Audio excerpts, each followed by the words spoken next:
Lei número 8.906, de 4 de julho de 1994, dispõe sobre o Estatuto da Advocacia e a Ordem dos Advogados do Brasil, OAB. Título 1. Da Advocacia. Capítulo 1. Da Atividade de Advocacia. Artigo 1º. São atividades privativas de advocacia, inciso 1, a postulação a órgão do Poder Judiciário e aos juizados especiais. 2. As atividades de consultoria, assessoria e direção jurídicas. Parágrafo 1º. Não se inclui na atividade privativa de advocacia a impetração de habeas corpus em qualquer instância ou tribunal. Segundo, os atos e contratos constitutivos de pessoas jurídicas sob pena de nulidade só podem ser admitidos a registro nos órgãos competentes quando visados por advogados. Terceiro, é vedada a divulgação de advocacia em conjunto com outra atividade. Artigo 2º. O advogado é indispensável à administração da justiça. Parágrafo 1º. No seu ministério privado, o advogado presta serviço público e exerce função social. Segundo, no processo judicial, o advogado contribui na postulação de decisão favorável ao seu constituinte, ao convencimento do julgador, e seus atos constituem munus público. Terceiro, no exercício da profissão, o advogado é inviolável por seus atos e manifestações, nos limites desta lei. Artigo 3º. O exercício da atividade de advocacia no território brasileiro e a denominação de advogado são privativos dos inscritos na Ordem dos Advogados do Brasil, OAB. Parágrafo 1º. Exercem atividade de advocacia sujeitando-se ao regime desta lei, além do regime próprio a que se subordinem os integrantes da Advocacia Geral da União, da Procuradoria da Fazenda Nacional, da Defensoria Pública e das Procuradorias e Consultorias Jurídicas dos Estados, do Distrito Federal, dos municípios e das respectivas entidades de administração indireta e fundacional. Segundo, o estagiário de advocacia regularmente inscrito pode praticar os atos previstos no artigo 1º na forma do regimento geral, em conjunto com advogado e sob responsabilidade deste. Artigo 3º-A. Os serviços profissionais de advogado são, por sua natureza, técnicos e singulares, quando comprovada sua notória especialização nos termos da lei. Parágrafo único. Considera-se notória especialização o profissional ou a sociedade de advogados cujo conceito no campo de sua especialidade decorrente de desempenho anterior, estudos, experiências, publicações, organização, aparelhamento, equipe técnica ou de outros requisitos relacionados com suas atividades, permita inferir que o seu trabalho é essencial e indiscutivelmente o mais adequado à plena satisfação do objeto do contrato. Artigo 4º. São nulos os atos privativos de advogado praticados por pessoa não inscrita na OAB, sem prejuízo das sanções civis, penais e administrativas. Parágrafo único. São também nulos os atos praticados por advogado impedido no âmbito do impedimento, suspenso, licenciado ou que passar a exercer atividade incompatível com a advocacia. Artigo 5º. O advogado postula, em juízo ou fora dele, fazendo prova do mandato. Parágrafo 1º. O advogado, afirmando urgência, pode atuar sem procuração, obrigando-se a apresentá-la no prazo de 15 dias, prorrogável por igual período. Segundo, a procuração para o foro em geral habilita o advogado a praticar todos os atos judiciais, em qualquer juízo ou instância, salvo os que exijam poderes especiais. Terceiro, o advogado que renunciar ao mandato continuará, durante os 10 dias seguintes à notificação da renúncia, a representar o mandante, salvo se for substituído antes do término desse prazo. Capítulo 2. Dos direitos do advogado. Artigo 6º. Não há hierarquia nem subordinação entre advogados, magistrados e membros do Ministério Público, devendo todos tratar-se com consideração e respeito recíprocos. Parágrafo único. As autoridades, os servidores públicos e os serventuários da Justiça devem dispensar ao advogado, no exercício da profissão, tratamento compatível com a dignidade da advocacia e condições adequadas a seu desempenho. Artigo 7º. São direitos do advogado, inciso 1, exercer com liberdade a profissão em todo o território nacional. 2. A inviolabilidade de seu escritório ou local de trabalho, bem como de seus instrumentos de trabalho, de sua correspondência escrita, eletrônica, telefônica e telemática, desde que relativas ao exercício da advocacia. 3º, comunicar-se com seus clientes pessoal e reservadamente, mesmo sem procuração, quando estes se acharem presos, detidos ou recolhidos em estabelecimentos civis ou militares, ainda que considerados incomunicáveis. 4. Ter a presença de representante da OAB quando preso em flagrante por motivo ligado ao exercício da advocacia para a lavratura do auto respectivo, sob pena de nulidade e, nos demais casos, a comunicação expressa à seccional da OAB.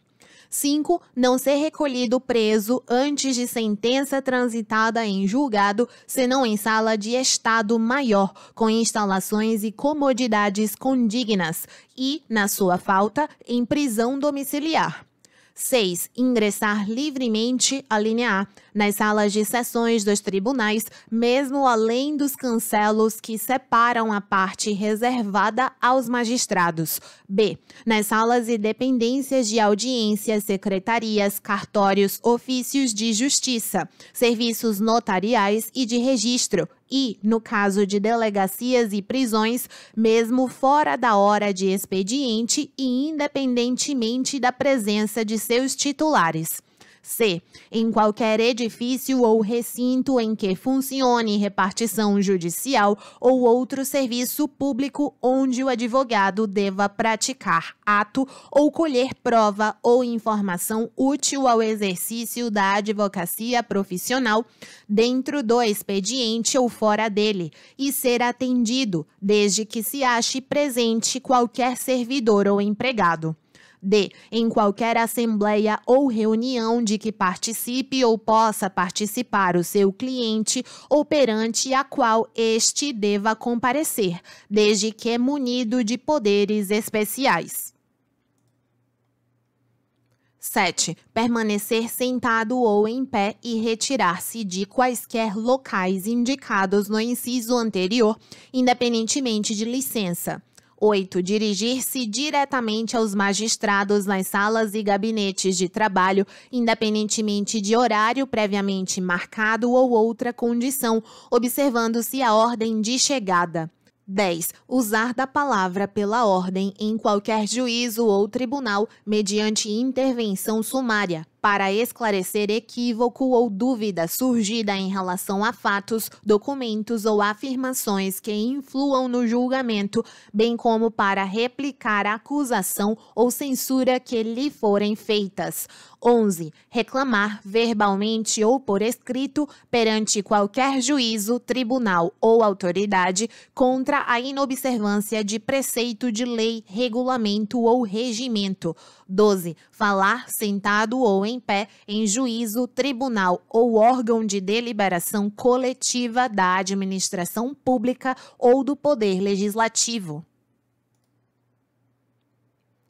13. Examinar em qualquer órgão dos poderes judiciário e legislativo ou da administração pública em geral, autos de processos findos ou em andamento, mesmo sem procuração, quando não estiverem sujeitos a sigilo ou segredo de justiça, assegurada a obtenção de cópias com possibilidade de tomar apontamentos. 14. Examinar em qualquer instituição responsável por conduzir investigação, mesmo sem procuração, autos de flagrante e de investigações de qualquer natureza, findos ou em andamento, ainda que conclusos à autoridade, podendo copiar peças e tomar apontamentos em meio físico ou digital.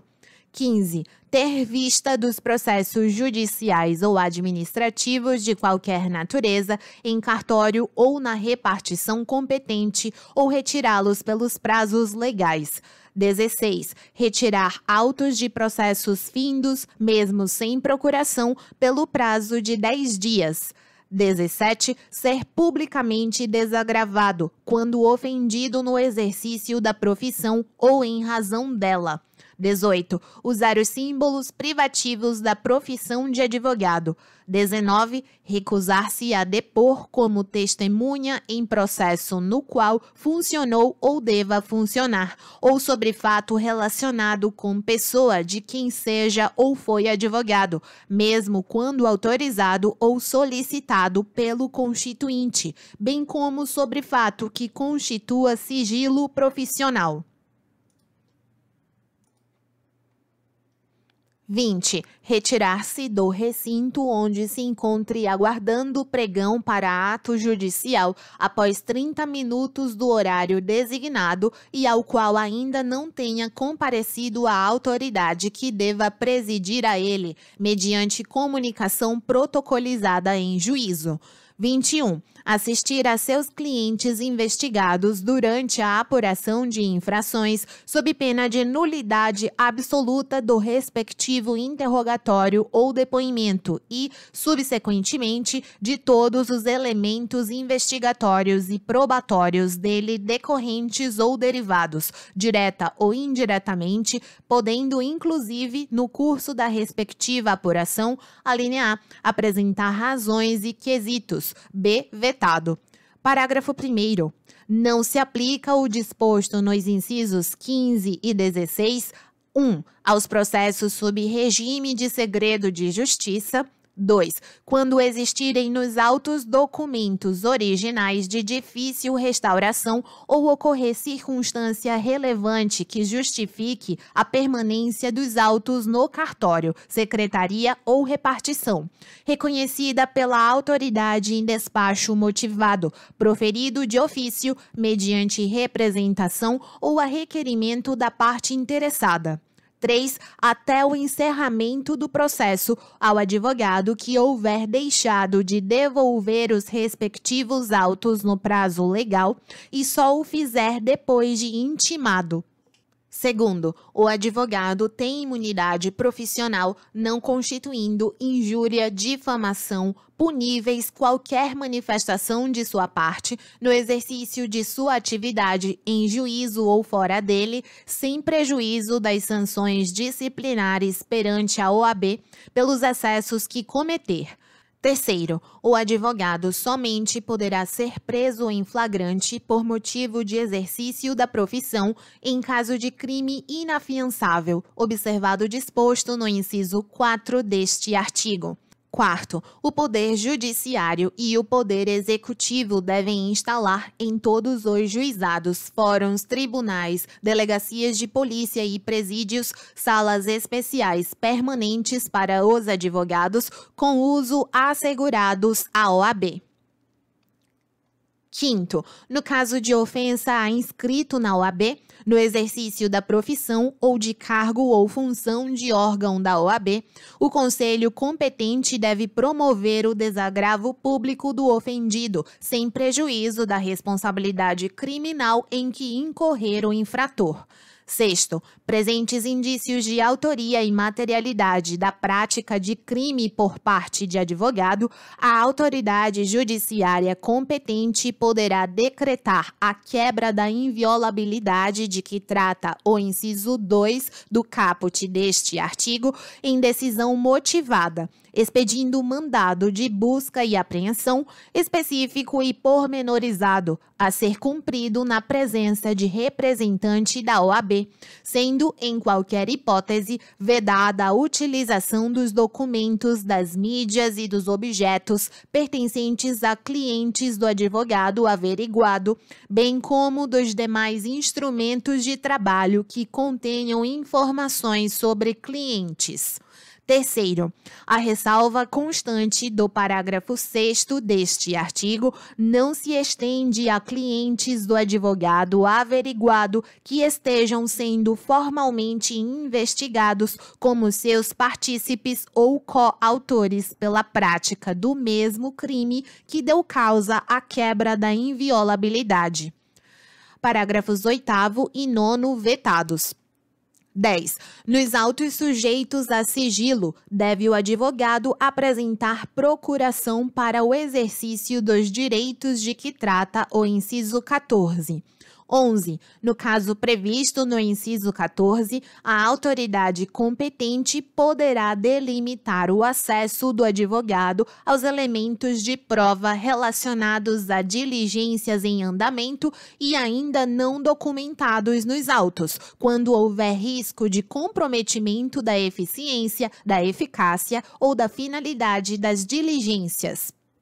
12. A inobservância aos direitos estabelecidos no inciso 14, o fornecimento incompleto de autos ou o fornecimento de autos em que houve a retirada de peças já incluídas no caderno investigativo implicará responsabilização criminal e funcional por abuso de autoridade do responsável que impedir o acesso do advogado com o intuito de prejudicar o exercício da defesa, sem prejuízo do direito subjetivo do advogado de requerer acesso aos autos ao juiz competente. 13. O disposto nos incisos 13 e 14 do caput deste artigo aplica-se integralmente a processos e a procedimentos eletrônicos, ressalvado o disposto nos parágrafos 10 e 11 deste artigo. Artigo 7º-A. São direitos da advogada, inciso 1. Gestante, alínea A. Entrada em tribunais sem ser submetida a detectores de metais e aparelhos de raio-x. B. Reserva de vaga em garagens dos fóruns dos tribunais. 2. Lactante, adotante ou que der à luz, acesso à creche onde houver ou a local adequado ao atendimento das necessidades do bebê. 3. Gestante, lactante, adotante ou que der à luz, preferência na ordem das sustentações orais e das audiências a serem realizadas a cada dia, mediante comprovação de sua condição. 4. Adotante ou que der à luz, suspensão de prazos processuais quando for a única patrona da causa, desde que haja notificação por escrito ao cliente. Parágrafo 1º. Os direitos previstos à advogada, gestante ou lactante aplicam-se enquanto perdurar, respectivamente, o estado gravídico ou o período de amamentação. Segundo, os direitos assegurados nos incisos 2 e 3 deste artigo à advogada adotante ou que der à luz serão concedidos pelo prazo previsto no artigo 392 do Decreto-Lei 5.452, de 1º de maio de 1943, Consolidação das Leis do Trabalho. Terceiro, o direito assegurado no inciso 4 deste artigo à advogada adotante ou que der à luz será concedido pelo prazo previsto no parágrafo 6º do artigo 313 da Lei 13.105, de 16 de março de 2015, Código de Processo Civil. Artigo 7º-B. Constitui crime violar direito ou prerrogativa de advogado previstos nos incisos 2, 3, 4 e 5 do caput do artigo 7º desta lei. Pena detenção de 3 meses a 1 ano e multa. Capítulo 3. Da inscrição. Artigo 8º. Para a inscrição como advogado é necessário, inciso 1, capacidade civil. 2. Diploma ou certidão de graduação em Direito obtido em instituição de ensino oficialmente autorizada e credenciada. 3. Título de eleitor e quitação do serviço militar, se brasileiro. 4. Aprovação em exame de ordem. 5. Não exercer atividade incompatível com a advocacia. 6. Idoneidade moral. 7. Prestar compromisso perante o Conselho. Parágrafo 1º. O exame da ordem é regulamentado em provimento do Conselho Federal da OAB. Segundo, o estrangeiro ou brasileiro, quando não graduado em Direito no Brasil, deve fazer prova do título de graduação obtido em instituição estrangeira devidamente revalidado, além de atender aos demais requisitos previstos neste artigo. Terceiro, a inidoneidade moral suscitada por qualquer pessoa deve ser declarada mediante decisão que obtenha, no mínimo, 2/3 dos votos de todos os membros do Conselho competente em procedimento que observe os termos do processo disciplinar. Quarto, não atende ao requisito de idoneidade moral aquele que tiver sido condenado por crime infamante, salvo reabilitação judicial. Artigo 9º. Para a inscrição como estagiário é necessário, inciso 1, preencher os requisitos mencionados nos incisos 1, 3, 5, 6 e 7 do artigo 8º. 2. Ter sido admitido em estágio profissional de advocacia. Parágrafo 1º. O estágio profissional de advocacia com duração de 2 anos, realizado nos últimos anos do curso jurídico, pode ser mantido pelas respectivas instituições de ensino superior, pelos conselhos da OAB, ou por setores, órgãos jurídicos e escritórios de advocacia credenciados pela OAB, sendo obrigatório o estudo deste Estatuto e do Código de Ética e Disciplina. Segundo, a inscrição do estagiário é feita no Conselho Seccional em cujo território se localize seu curso jurídico. Terceiro, o aluno de curso jurídico que exerça atividade incompatível com a advocacia pode frequentar o estágio ministrado pela respectiva instituição de ensino superior para fins de aprendizagem, vedada a inscrição na OAB. Quarto, o estágio profissional poderá ser cumprido por bacharel em Direito que queira se inscrever na ordem. Artigo 10. A inscrição principal do advogado deve ser feita no Conselho Seccional em cujo território pretende estabelecer o seu domicílio profissional na forma do Regulamento Geral.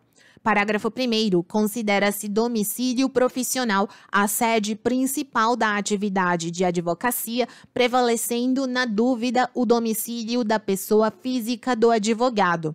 Segundo a lei da principal, o advogado deve promover a inscrição suplementar nos conselhos seccionais em cujos territórios passar a exercer habitualmente a profissão, considerando-se habitualidade a intervenção judicial que exceder de 5 causas por ano.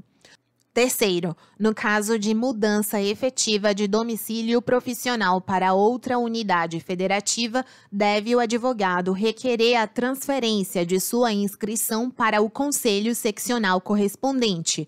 Quarto, o Conselho Seccional deve suspender o pedido de transferência ou de inscrição suplementar ao verificar a existência de vício ou ilegalidade na inscrição principal, contra ela representando ao Conselho Federal. Artigo 11. Cancela-se a inscrição do profissional que, inciso 1, assim o requerer. 2. Sofrer penalidade de exclusão. 3. Falecer. 4. Passar a exercer, em caráter definitivo, atividade incompatível com a advocacia. 5. Perder qualquer um dos requisitos necessários para a inscrição. Parágrafo 1º. Ocorrendo uma das hipóteses dos incisos 2, 3 e 4, o cancelamento deve ser promovido de ofício pelo conselho competente ou em virtude de comunicação por qualquer pessoa. Segundo, na hipótese de novo pedido de inscrição que não restaura o número de inscrição anterior, deve o interessado fazer prova dos requisitos dos incisos 1, 5, 6 e 7 do artigo 8º.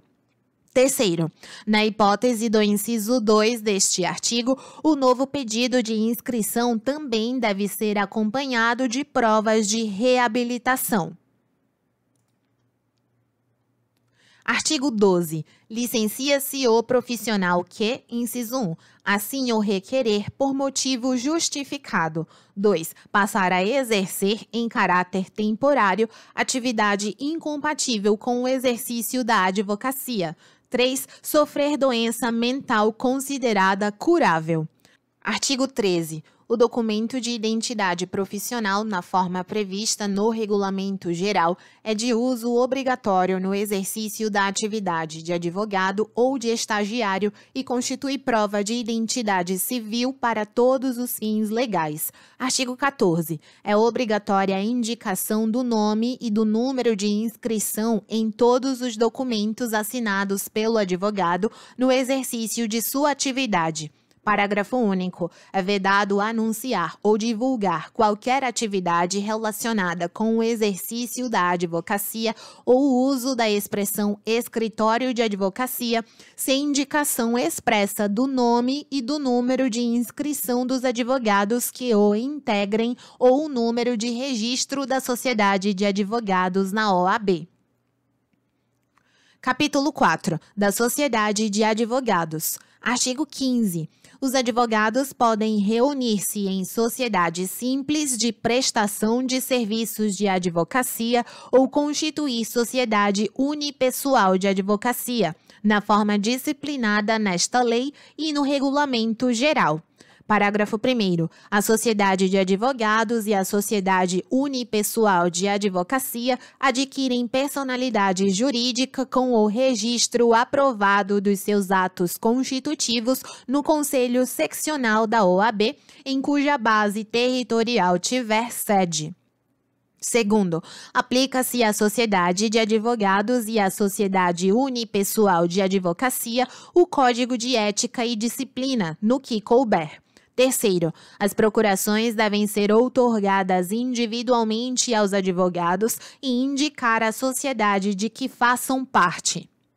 Quarto, nenhum advogado pode integrar mais de uma sociedade de advogados, constituir mais de uma sociedade unipessoal de advocacia ou integrar simultaneamente uma sociedade de advogados e uma sociedade unipessoal de advocacia com sede ou filial na mesma área territorial do respectivo conselho seccional. Quinto, o ato de constituição de filial deve ser averbado no registro da sociedade e arquivado no conselho seccional onde se instalar, ficando os sócios, inclusive o titular da sociedade unipessoal de advocacia, obrigados à inscrição suplementar. Sexto, os advogados sócios de uma mesma sociedade profissional não podem representar em juízo clientes de interesses opostos. Sétimo, a sociedade unipessoal de advocacia pode resultar da concentração por um advogado das quotas de uma sociedade de advogados, independentemente das razões que motivaram tal concentração. Artigo 16. Não são admitidas a registro nem podem funcionar todas as espécies de sociedades de advogados que apresentem forma ou características de sociedade empresária, que adotem denominação de fantasia, que realizem atividades estranhas à advocacia, que incluam como sócio ou titular de sociedade unipessoal de advocacia, pessoa não inscrita como advogado ou totalmente proibida de advogar. Parágrafo 1º. A razão social deve ter, obrigatoriamente, o nome de pelo menos um advogado responsável pela sociedade, podendo permanecer o de sócio falecido, desde que prevista tal possibilidade no ato constitutivo. Segundo, o licenciamento do sócio para exercer atividade incompatível com a advocacia em caráter temporário deve ser averbado no registro da sociedade, não alterando sua constituição. Terceiro, é proibido o registro nos cartórios de registro civil de pessoas jurídicas e nas juntas comerciais de sociedade que inclua, entre outras finalidades, a atividade de advocacia. Quarto, a denominação da sociedade unipessoal de advocacia deve ser obrigatoriamente formada pelo nome do seu titular, completo ou parcial, com a expressão Sociedade Individual de Advocacia. Artigo 17. Além da sociedade, o sócio e o titular da sociedade individual de advocacia respondem subsidiária e ilimitadamente pelos danos causados aos clientes por ação ou omissão no exercício da advocacia, sem prejuízo da responsabilidade disciplinar em que possam incorrer. Capítulo 5 do advogado empregado. Artigo 18. A relação de emprego na qualidade de advogado não retira a isenção técnica nem reduz a independência profissional inerentes à advocacia. Parágrafo único. O advogado empregado não está obrigado à prestação de serviços profissionais de interesse pessoal dos empregadores fora da relação de emprego. Artigo 19. O salário mínimo profissional do advogado será fixado em sentença normativa, salvo se ajustado em acordo ou convenção coletiva de trabalho. Artigo 20. A jornada de trabalho do advogado empregado no exercício da profissão não poderá exceder a duração diária de 4 horas contínuas e a de 20 horas semanais, salvo acordo ou convenção coletiva ou em caso de dedicação exclusiva. Parágrafo 1º. Para efeitos deste artigo, considera-se como período de trabalho o tempo em que o advogado estiver à disposição do empregador, aguardando ou executando ordens no seu escritório ou em atividades externas, sendo-lhe reembolsadas as despesas feitas com transporte, hospedagem e alimentação. Segundo, as horas trabalhadas que excederem a jornada normal são remuneradas por um adicional não inferior a 100% sobre o valor da hora normal, mesmo havendo contrato escrito. Terceiro, as horas trabalhadas no período das 20 horas de um dia até as 5 horas do dia seguinte são remuneradas como noturnas, acrescidas do adicional de 25%. Artigo 21. Nas causas em que for parte o empregador ou pessoa por este representada, os honorários de sucumbência são devidos aos advogados empregados. Parágrafo único. Os honorários de sucumbência percebidos por advogado empregado de sociedade de advogados são partilhados entre ele e a empregadora, na forma estabelecida em acordo. Capítulo 6 dos honorários advocatícios. Artigo 22. A prestação de serviço profissional assegura aos inscritos na OAB o direito aos honorários convencionados, aos fixados por arbitramento judicial e aos de sucumbência. Parágrafo 1º. O advogado, quando indicado para patrocinar causa de juridicamente necessitado, no caso de impossibilidade da defensoria pública no local da prestação de serviço, tem direito aos honorários fixados pelo juiz, segundo tabela organizada pelo Conselho Seccional da OAB e pagos pelo Estado.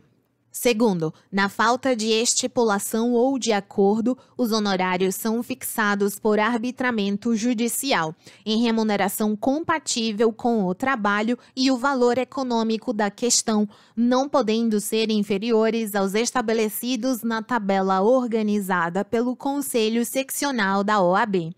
Terceiro, salvo estipulação em contrário, 1/3 dos honorários é devido no início do serviço, outro terço até a decisão de primeira instância e o restante no final. Quarto, se o advogado fizer juntar aos autos o seu contrato de honorários antes de expedir-se o mandado de levantamento ou precatório, o juiz deve determinar que lhe sejam pagos diretamente por dedução da quantia a ser recebida pelo constituinte, salvo se este provar que já os pagou. Quinto, o disposto neste artigo não se aplica quando se tratar de mandato outorgado por advogado para defesa em processo oriundo de ato ou omissão praticada no exercício da profissão. Sexto, o disposto neste artigo aplica-se aos honorários assistenciais, compreendidos como os fixados em ações coletivas propostas por entidades de classe em substituição processual, sem prejuízo aos honorários convencionais. Sétimo, os honorários convencionados com entidades de classe para atuação em substituição processual poderão prever a faculdade de indicar os beneficiários que, ao optarem por adquirir os direitos, assumirão as obrigações decorrentes do contrato originário a partir do momento em que este foi celebrado, sem a necessidade de mais formalidades. Artigo 23. Os honorários incluídos na condenação por arbitramento ou sucumbência pertencem ao advogado, tendo este direito autônomo para executar a sentença nesta parte, podendo requerer que o precatório, quando necessário, seja expedido em seu favor. Artigo 24. A decisão judicial que fixar ou arbitrar honorários e o contrato escrito que os estipular são títulos executivos e constituem crédito privilegiado na falência, concordata, concurso de credores, insolvência civil e liquidação extrajudicial. Parágrafo 1º. A execução dos honorários pode ser promovida nos mesmos autos da ação em que tenha atuado o advogado, se assim lhe convier. Segundo, na hipótese de falecimento ou incapacidade civil do advogado, os honorários de sucumbência proporcionais ao trabalho realizado são recebidos por seus sucessores ou representantes legais. Quarto, o acordo feito pelo cliente do advogado e a parte contrária, salvo a aquiescência do profissional, não lhe prejudica os honorários, quer os convencionados, quer os concedidos por sentença. Artigo 25. Prescreve em 5 anos a ação de cobrança de honorários de advogado, contado o prazo, inciso 1, do vencimento do contrato, se houver. 2. Do trânsito em julgado da decisão que os fixar. 3. Da ultimação do serviço extrajudicial. 4. Da desistência ou transação. 5. Da renúncia ou revogação do mandato. Artigo 25-A.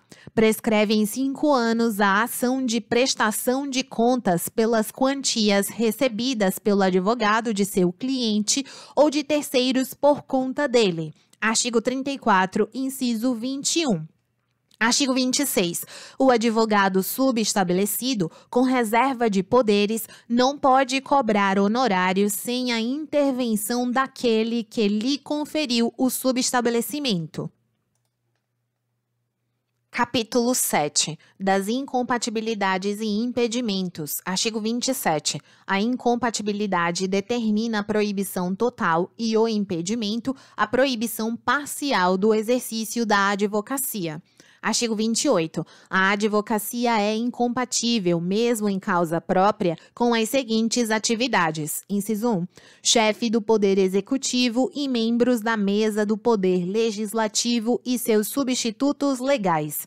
2. Membros de órgãos do Poder Judiciário, do Ministério Público, dos tribunais e conselhos de contas, dos juizados especiais, da Justiça de Paz, juízes classistas, bem como de todos os que exerçam função de julgamento em órgãos de deliberação coletiva da administração pública direta e indireta. 3. Ocupantes de cargos ou funções de direção em órgãos da administração pública direta ou indireta, em suas fundações e em suas empresas controladas ou concessionárias de serviço público. 4. Ocupantes de cargos ou funções vinculados direta ou indiretamente a qualquer órgão do Poder Judiciário e os que exercem serviços notariais e de registro. 5. Ocupantes de cargos ou funções vinculados direta ou indiretamente à atividade policial de qualquer natureza. 6. Militares de qualquer natureza na ativa.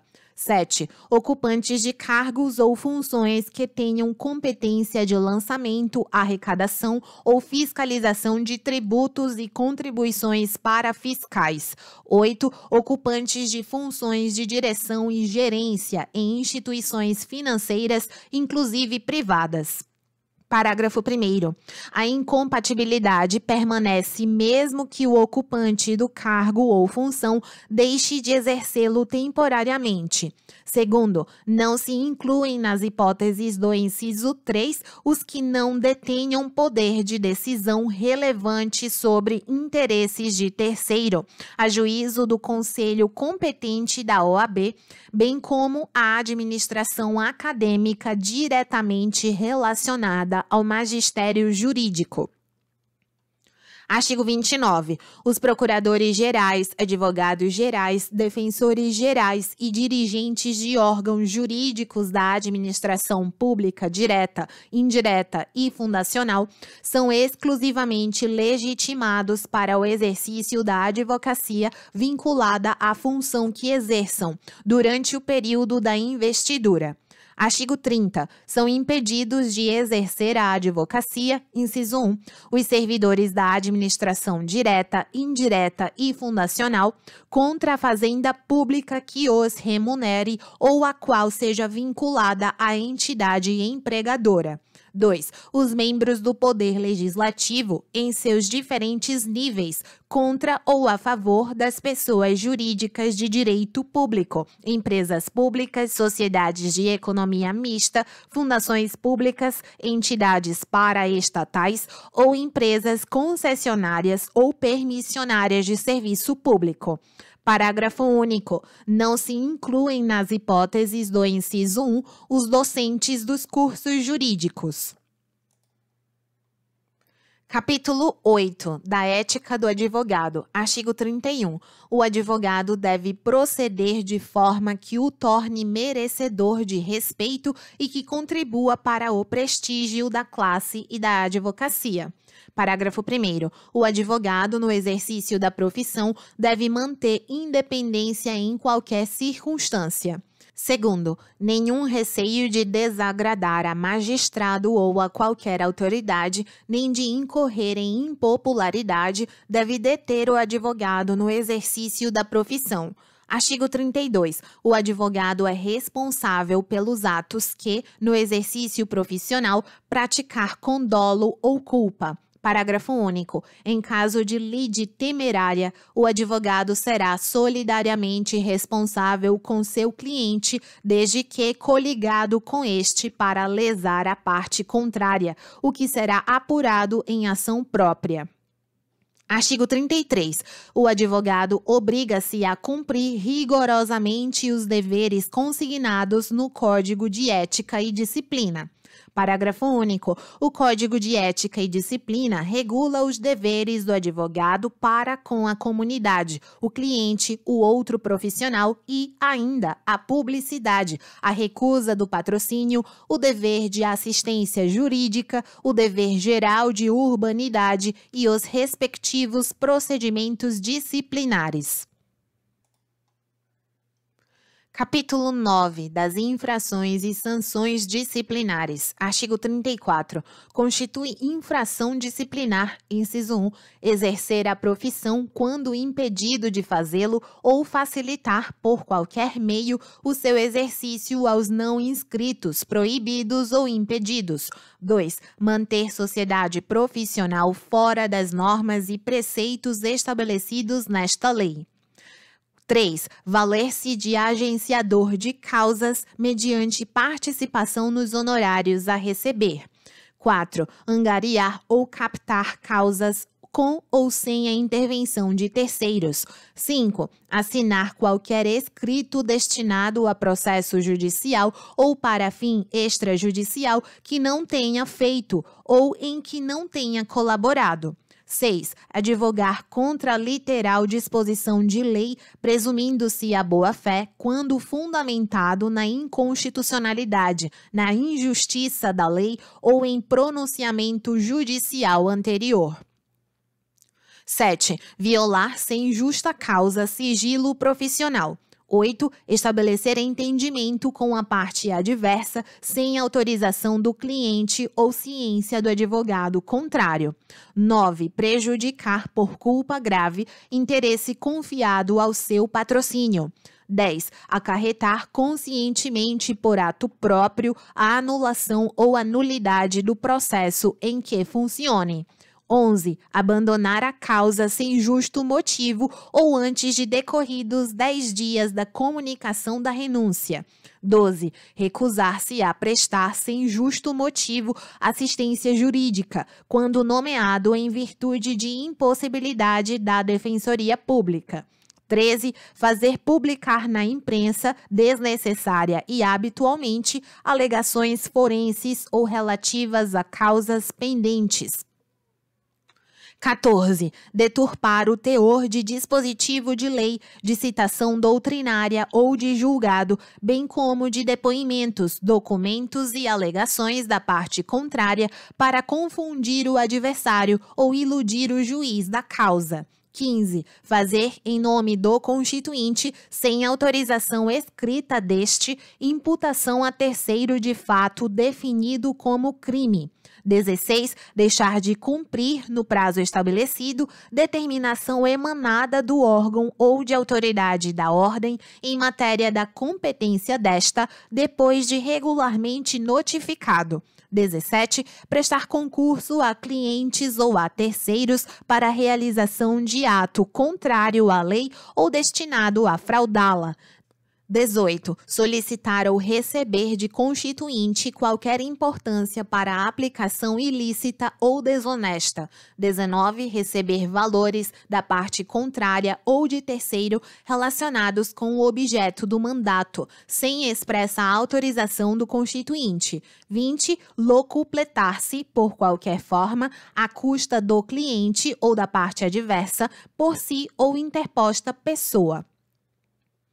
21. Recusar-se injustificadamente a prestar contas ao cliente de quantias recebidas dele ou de terceiros por conta dele. 22. Reter abusivamente ou extraviar autos recebidos com vista ou em confiança.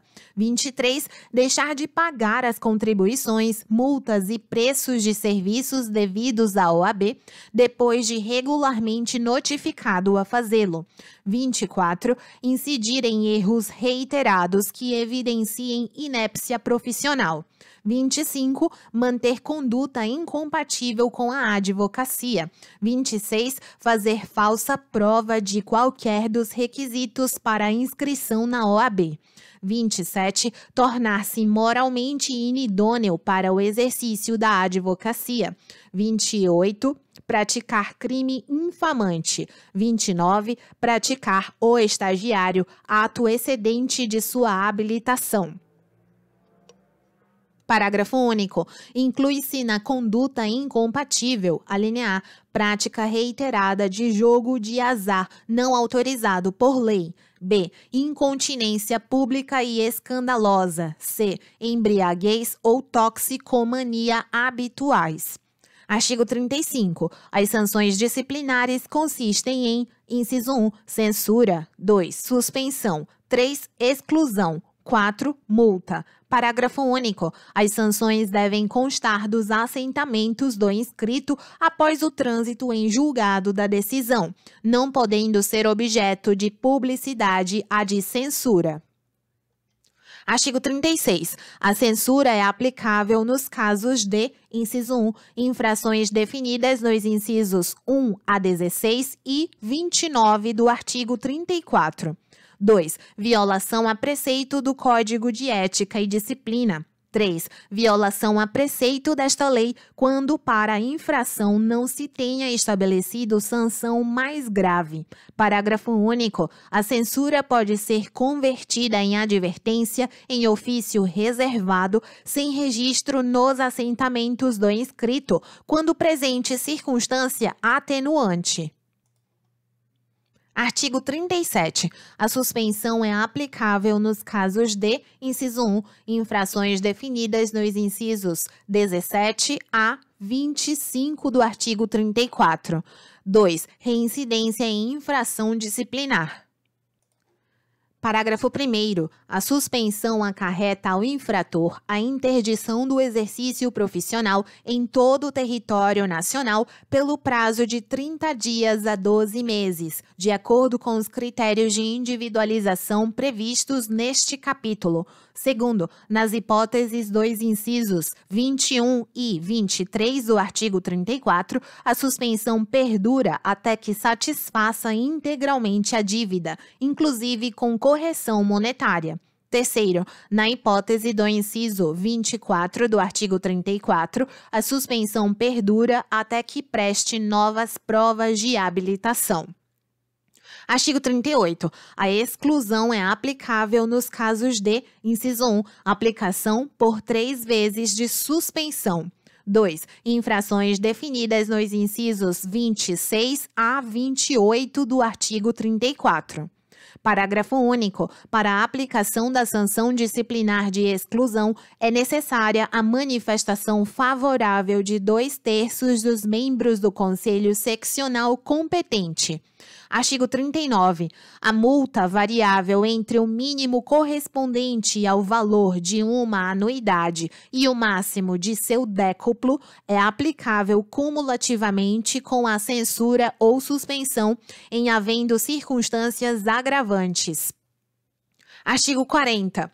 Na aplicação das sanções disciplinares, são consideradas para fins de atenuação as seguintes circunstâncias, entre outras: inciso 1, falta cometida na defesa de prerrogativa profissional. 2. Ausência de punição disciplinar anterior. 3. Exercício assíduo e proficiente de mandato ou cargo em qualquer órgão da OAB. 4. Prestação de relevantes serviços à advocacia ou à causa pública. Parágrafo único. Os antecedentes profissionais do inscrito, as atenuantes, o grau de culpa por ele revelada, as circunstâncias e as consequências da infração são considerados para o fim de decidir, alínea A, sobre a conveniência da aplicação cumulativa da multa e de outra sanção disciplinar, B, sobre o tempo de suspensão e o valor da multa aplicáveis. Artigo 41. É permitido ao que tenha sofrido qualquer sanção disciplinar requerer 1 ano após seu cumprimento a reabilitação em face de provas efetivas de bom comportamento. Parágrafo único. Quando a sanção disciplinar resultar da prática de crime, o pedido de reabilitação depende também da correspondente reabilitação criminal. Artigo 42. Fica impedido de exercer o mandato ou profissional a quem forem aplicadas as sanções disciplinares de suspensão ou exclusão. Artigo 43. A pretensão à punibilidade das infrações disciplinares prescreve em 5 anos, contados da data da constatação oficial do fato. Parágrafo 1º. Aplica-se a prescrição a todo processo disciplinar paralisado por mais de 3 anos, pendente de despacho ou julgamento, devendo ser arquivado de ofício ou a requerimento da parte interessada, sem prejuízo de serem apuradas as responsabilidades pela paralisação. Segundo, a prescrição interrompe-se, inciso 1, pela instauração de processo disciplinar ou pela notificação válida feita diretamente ao representado. 2, pela decisão condenatória recorrível de qualquer órgão julgador da OAB. Título 2. Da Ordem dos Advogados do Brasil. Capítulo 1. Dos fins e da organização. Artigo 44. A Ordem dos Advogados do Brasil, OAB, serviço público dotada de personalidade jurídica e forma federativa, tem por finalidade, inciso 1, defender a Constituição, a ordem jurídica do Estado democrático de direito, os direitos humanos, a justiça social e pugnar pela boa aplicação das leis, pela rápida administração da justiça e pelo aperfeiçoamento da cultura e das instituições jurídicas. 2. Promover com exclusividade a representação, a defesa, a seleção e a disciplina dos advogados em toda a República Federativa do Brasil. Parágrafo 1º. A OAB não mantém com órgãos da administração pública qualquer vínculo funcional ou hierárquico. Segundo, o uso da sigla OAB é privativo da Ordem dos Advogados do Brasil. Artigo 45. São órgãos da OAB, inciso 1, o Conselho Federal. 2. Os Conselhos Seccionais. 3. As subseções. 4. As caixas de assistência dos advogados. Parágrafo 1º. O Conselho Federal, dotado de personalidade jurídica própria, com sede na capital da República, é o órgão supremo da OAB. Segundo, os conselhos seccionais, dotados de personalidade jurídica própria, têm jurisdição sobre os respectivos territórios dos Estados-membros, do Distrito Federal e dos territórios. Terceiro, as subseções são partes autônomas do Conselho Seccional na forma desta lei e de seu ato constitutivo.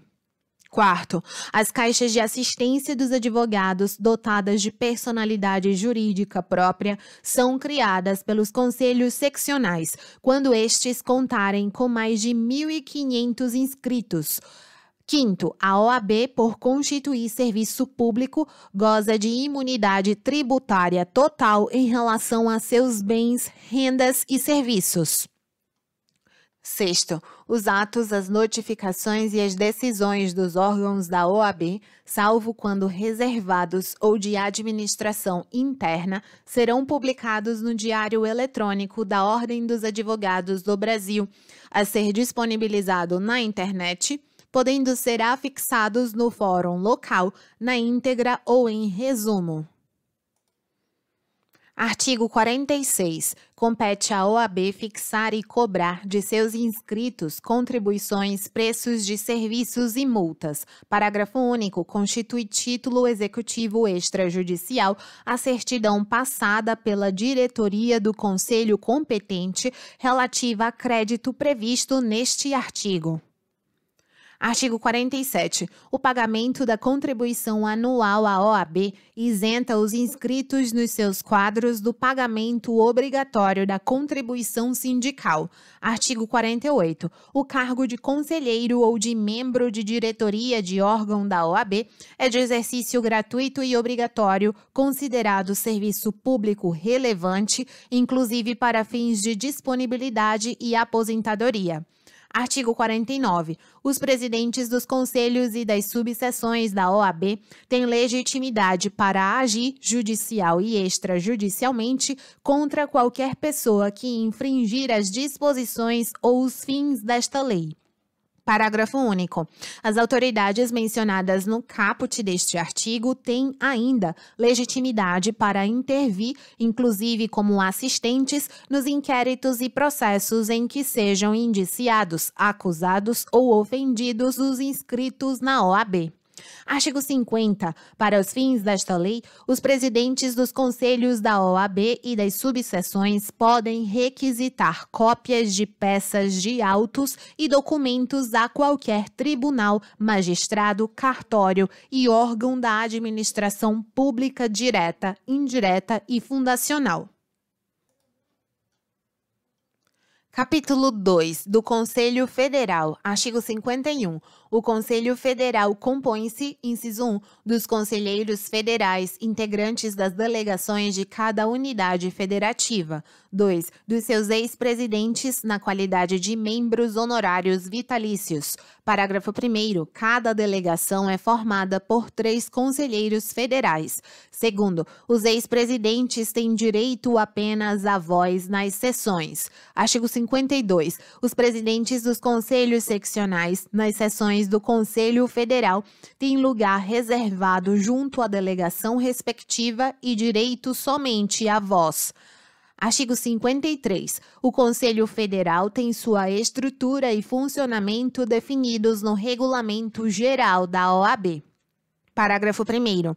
O presidente nas deliberações do Conselho tem apenas o voto de qualidade. 2º. O voto é tomado por delegação e não pode ser exercido nas matérias de interesse da unidade que represente.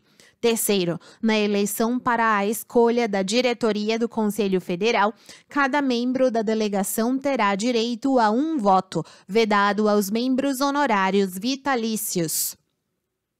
Artigo 54. Compete ao Conselho Federal, inciso 1, dar cumprimento efetivo às finalidades da OAB. 2. Representar em juízo ou fora dele os interesses coletivos ou individuais dos advogados. 3. Velar pela dignidade, independência, prerrogativas e valorização da advocacia. 4. Representar com exclusividade os advogados brasileiros nos órgãos e eventos internacionais da advocacia. 5. Editar e alterar o Regulamento Geral, o Código de Ética e Disciplina e os provimentos que julgar necessários. 6. Adotar medidas para assegurar o regular funcionamento dos conselhos seccionais. 7. Intervir nos conselhos seccionais onde e quando constatar grave violação desta lei ou do Regulamento Geral. 8. Cassar ou modificar de ofício ou mediante representação qualquer ato de órgão ou autoridade da OAB contrário a esta lei, ao Regulamento Geral, ao Código de Ética e Disciplina e aos provimentos, ouvida a autoridade ou o órgão em causa. 9. Julgar, em grau de recurso, as questões decididas pelos conselhos seccionais, nos casos previstos neste Estatuto e no Regulamento Geral. 10. Dispor sobre a identificação dos inscritos na OAB e sobre os respectivos símbolos privativos. 11. Apreciar o relatório anual e deliberar sobre o balanço e as contas de sua diretoria. 12. Homologar ou mandar suprir relatório anual, o balanço e as contas dos conselhos seccionais.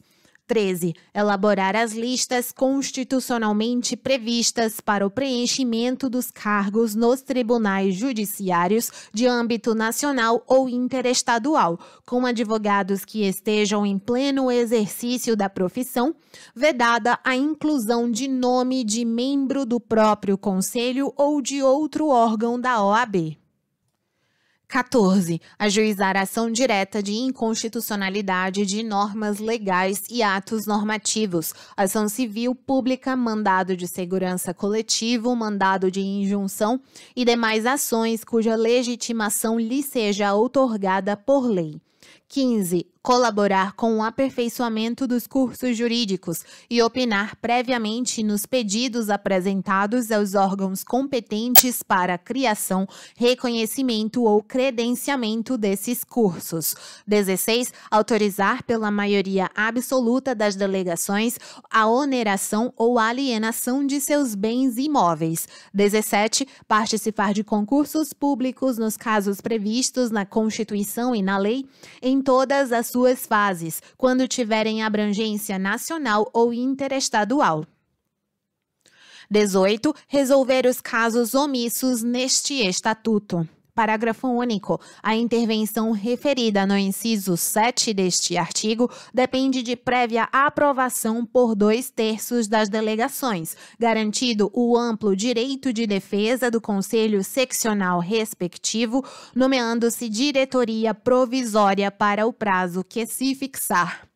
Artigo 55. A diretoria do Conselho Federal é composta de um presidente, de um vice-presidente, de um secretário-geral, de um secretário-geral adjunto e de um tesoureiro. Parágrafo 1º. O presidente exerce a representação nacional e internacional da OAB, competindo-lhe convocar o Conselho Federal, presidi-lo, representá-lo ativa e passivamente em juízo ou fora dele, promover-lhe a administração patrimonial e dar execução às suas decisões. Segundo, o Regulamento Geral define as atribuições dos membros da diretoria e a ordem de substituição em caso de vacância, licença, falta ou impedimento.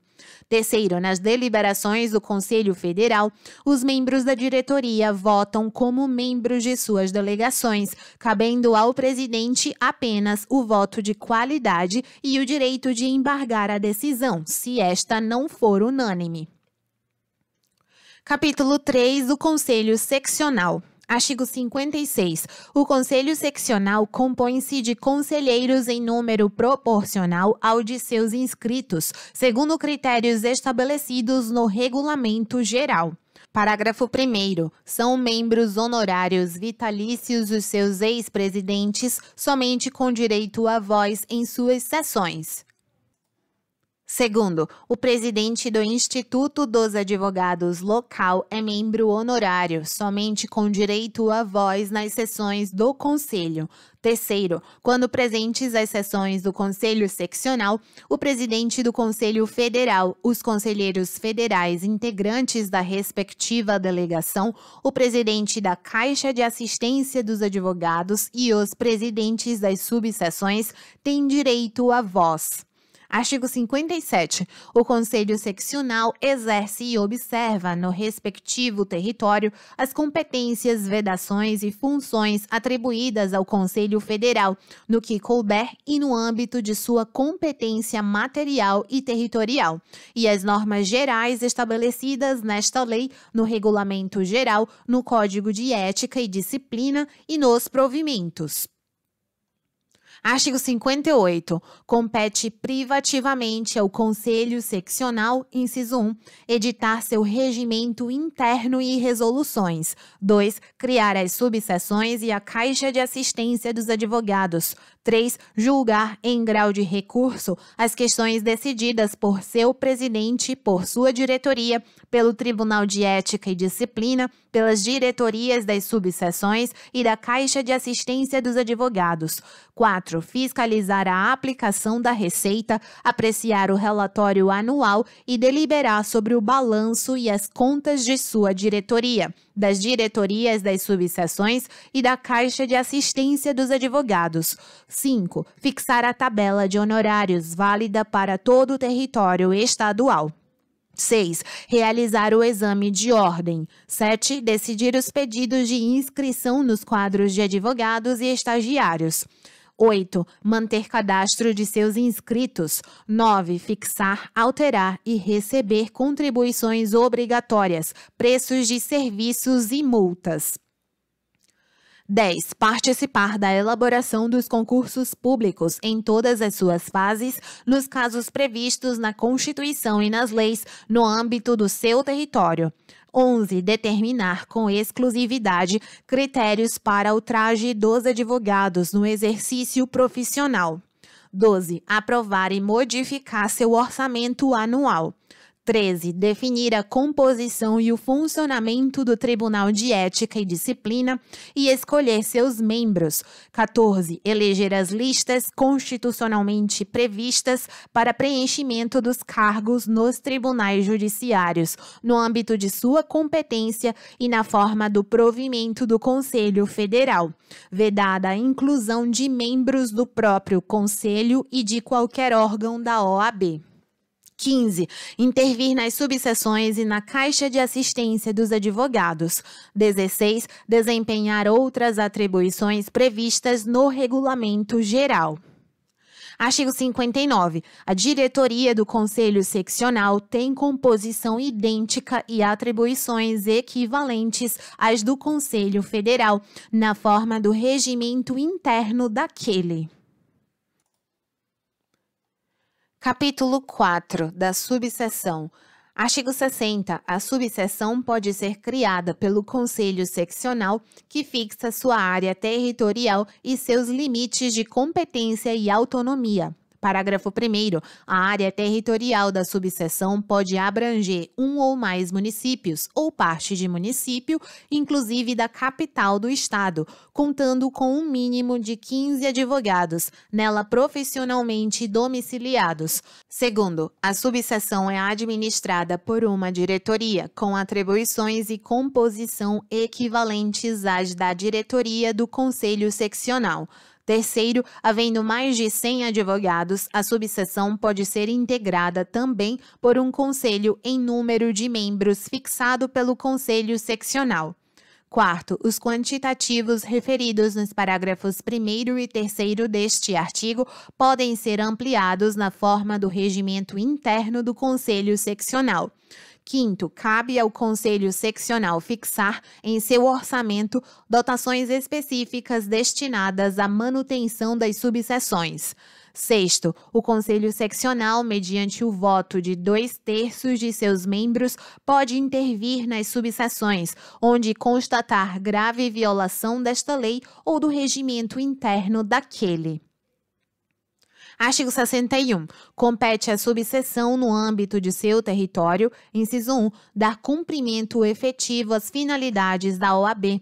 2. Velar pela dignidade, independência e valorização da advocacia e fazer valer as prerrogativas do advogado.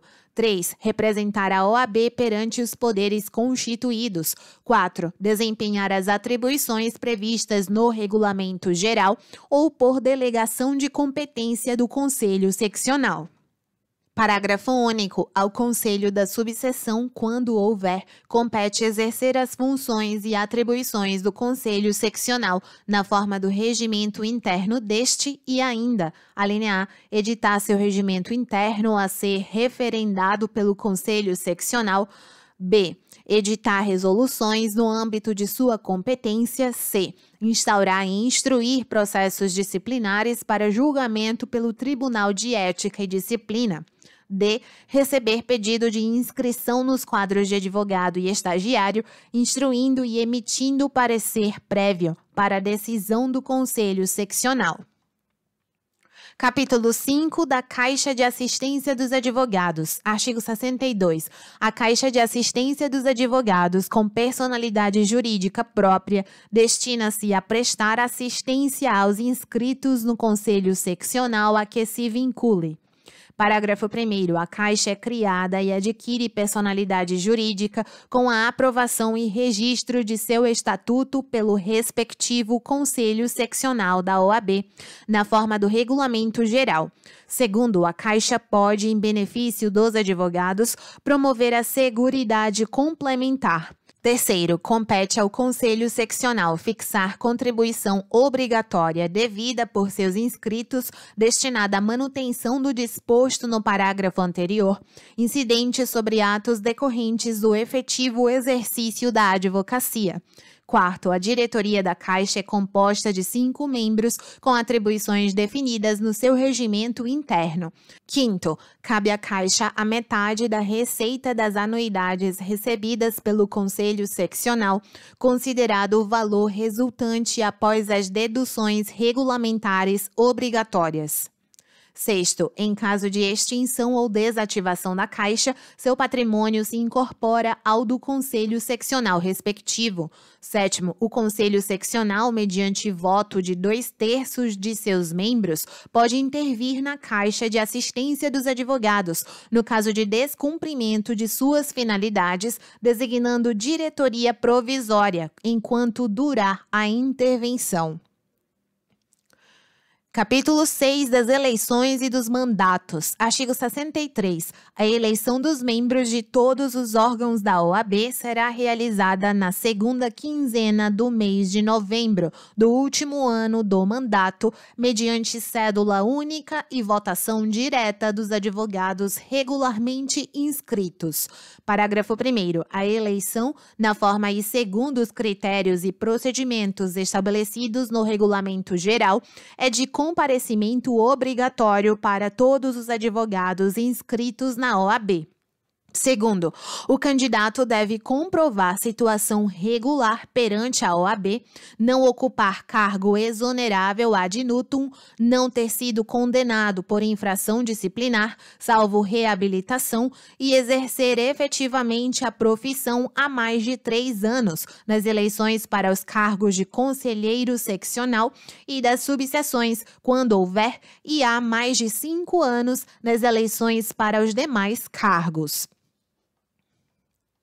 Artigo 64. Consideram-se eleitos os candidatos integrantes da chapa que obtiver a maioria dos votos válidos. Parágrafo 1º. A chapa para o Conselho Seccional deve ser composta dos candidatos ao Conselho e a sua diretoria, e ainda a delegação ao Conselho Federal e a diretoria da Caixa de Assistência dos Advogados para a eleição conjunta. Segundo, a chapa para a subseção deve ser composta com os candidatos à diretoria e de seu conselho quando houver. Artigo 65. O mandato em qualquer órgão da OAB é de 3 anos, iniciando-se em 1º de janeiro do ano seguinte ao da eleição, salvo o Conselho Federal. Parágrafo único. Os conselheiros federais eleitos iniciam seus mandatos em 1º de fevereiro do ano seguinte ao da eleição. Artigo 66. Extingue-se o mandato automaticamente antes do seu término quando, inciso 1, ocorrer qualquer hipótese de cancelamento de inscrição ou de licenciamento do profissional. 2. O titular sofrer condenação disciplinar. 3. O titular faltar sem motivo justificado a 3 reuniões ordinárias consecutivas de cada órgão deliberativo do Conselho ou da diretoria da subseção ou da Caixa de Assistência dos Advogados, não podendo ser reconduzido no mesmo período de mandato. Parágrafo único. Extinto qualquer mandato, nas hipóteses deste artigo, cabe ao Conselho Seccional escolher o substituto, caso não haja suplente. Artigo 67. A eleição da diretoria do Conselho Federal, que tomará posse no dia 1º de fevereiro, obedecerá às seguintes regras. Inciso 1. Será admitido registro junto ao Conselho Federal de candidatura à presidência desde 6 meses até 1 mês antes da eleição. 2. O requerimento de registro deverá vir acompanhado de apoiamento de, no mínimo, 6 conselhos seccionais. 3. Até 1 mês antes das eleições, deverá ser requerido o registro da chapa completa, sob pena de cancelamento da candidatura respectiva. 4. No dia 31 de janeiro do ano seguinte ao da eleição, o Conselho Federal elegerá, em reunião presidida pelo conselheiro mais antigo, por voto secreto e para mandato de 3 anos, sua diretoria, que tomará posse no dia seguinte. 5. Será considerada eleita a chapa que obtiver maioria simples dos votos dos conselheiros federais, presente a metade mais 1 de seus membros. Parágrafo único. Com exceção do candidato a presidente, os demais integrantes da chapa deverão ser conselheiros federais eleitos. Título 3 do processo na OAB, capítulo 1, disposições gerais, artigo 68. Salvo disposição em contrário, aplicam-se subsidiariamente ao processo disciplinar as regras da legislação processual penal comum e, aos demais processos, as regras gerais do procedimento administrativo comum e da legislação processual civil nessa ordem. Artigo 69. Todos os prazos necessários à manifestação de advogados, estagiários e terceiros nos processos em geral da OAB são de 15 dias, inclusive para a interposição de recursos. Parágrafo 1º. Nos casos de comunicação por ofício reservado ou de notificação pessoal, o prazo se conta a partir do dia útil imediato ao da notificação do recebimento.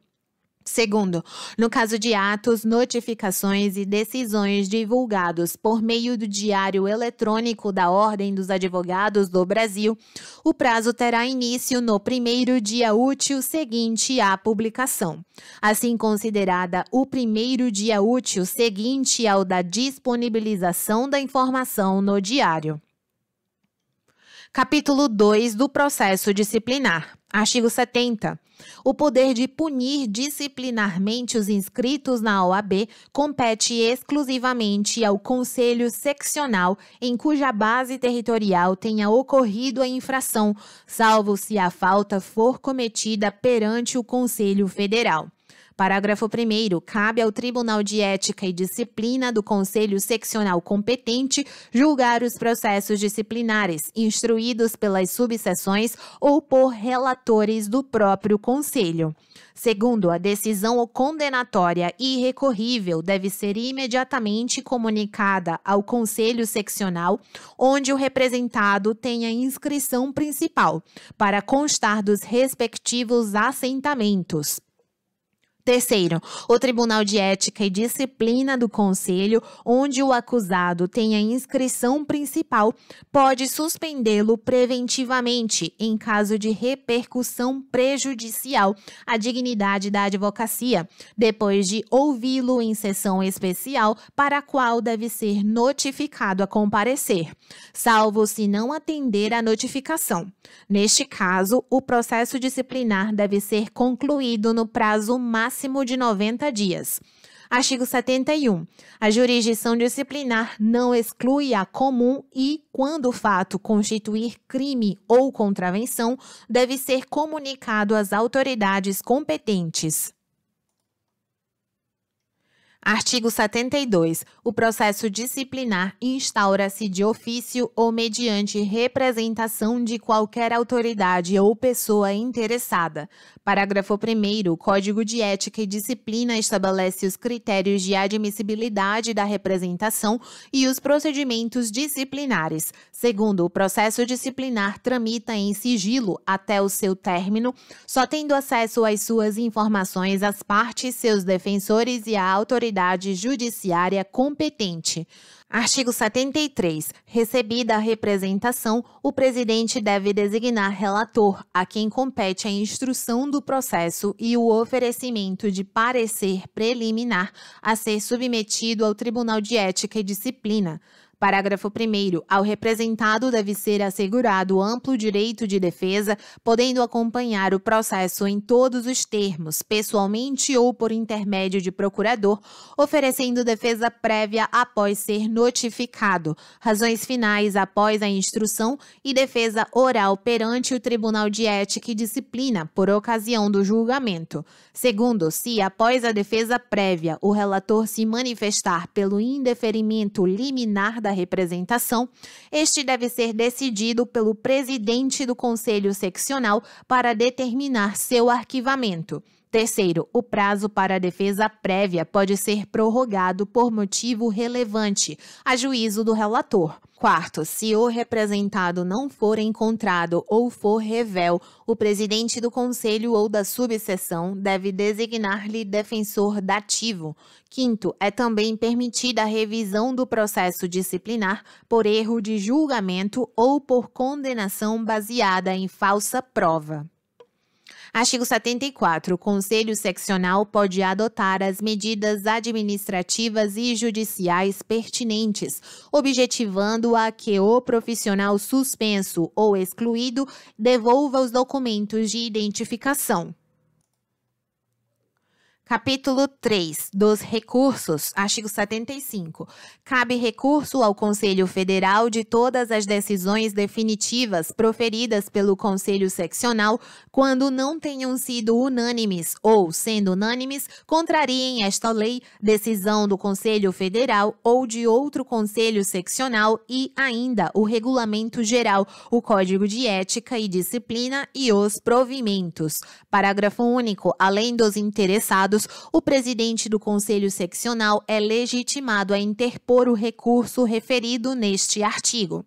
Artigo 76. Cabe recurso ao Conselho Seccional de todas as decisões proferidas por seu presidente, pelo Tribunal de Ética e Disciplina ou pela diretoria da subseção ou da Caixa de Assistência dos Advogados. Artigo 77. Todos os recursos têm efeito suspensivo, exceto quando tratarem de eleições, artigo 63 e seguintes, de suspensão preventiva decidida pelo Tribunal de Ética e Disciplina e de cancelamento da inscrição obtida com falsa prova. Parágrafo único. O Regulamento Geral disciplina o cabimento de recursos específicos no âmbito de cada órgão julgador. Título 4 das Disposições Gerais e Transitórias. Artigo 78. Cabe ao Conselho Federal da OAB, por deliberação de 2/3, pelo menos, das delegações, editar o regulamento geral deste estatuto, no prazo de 6 meses, contados da publicação desta lei. Artigo 79. Aos servidores da OAB aplica-se o regime trabalhista. Parágrafo 1º. Aos servidores da OAB sujeitos ao regime da Lei 8.112, de 11 de dezembro de 1990, é concedido o direito de opção pelo regime trabalhista, no prazo de 90 dias a partir da vigência desta lei, sendo assegurado aos optantes o pagamento de indenização, quando da aposentadoria, correspondente a 5 vezes o valor da última remuneração. Segundo, os servidores que não optarem pelo regime trabalhista serão posicionados no quadro em extinção, assegurado o direito adquirido ao regime legal anterior. Artigo 80. Os conselhos federal e seccionais devem promover trienalmente as respectivas conferências, em data não coincidente com o ano eleitoral e, periodicamente, reunião do Colégio de Presidentes a eles vinculados, com finalidade consultiva. Artigo 81. Não se aplicam aos que tenham assumido originariamente o cargo de presidente do Conselho Federal ou dos Conselhos Seccionais até a data da publicação desta lei as normas contidas no título 2, acerca da composição desses conselhos, ficando assegurado o pleno direito de voz e voto em suas sessões. Artigo 82. Aplicam-se as alterações previstas nesta lei quanto a mandatos, eleições, composição e atribuições dos órgãos da OAB, a partir do término do mandato dos atuais membros, devendo os conselhos federal e seccionais disciplinarem os respectivos procedimentos de adaptação. Parágrafo único. Os mandatos dos membros dos órgãos da OAB, eleitos na primeira eleição sob a vigência desta lei e na forma do capítulo 6 do título 2, terão início no dia seguinte ao término dos atuais mandatos, encerrando-se em 31 de dezembro do terceiro ano do mandato e em 31 de janeiro do terceiro ano do mandato, neste caso com relação ao Conselho Federal. Artigo 83. Não se aplica o disposto no artigo 28, inciso 2 desta lei, aos membros do Ministério Público que, na data de promulgação da Constituição, se incluam na previsão do artigo 29, parágrafo 3º do seu ato das disposições constitucionais transitórias. Artigo 84. O estagiário inscrito no respectivo quadro fica dispensado do exame de ordem, desde que comprove, em até 2 anos da promulgação desta lei, o exercício e resultado do estágio profissional ou a conclusão com aproveitamento do estágio de prática forense e organização judiciária, realizado junto à respectiva faculdade, na forma da legislação em vigor. Artigo 85. O Instituto dos Advogados Brasileiros e as instituições a ele filiadas têm qualidade para promover perante a OAB o que julgarem do interesse dos advogados em geral ou de qualquer dos seus membros. Artigo 86. Esta lei entra em vigor na data de sua publicação. Artigo 87. Revogam-se as disposições em contrário, especialmente e lista de leis revogadas. Mantidos os efeitos da Lei 7.346, de 22 de julho de 1985. Bons estudos.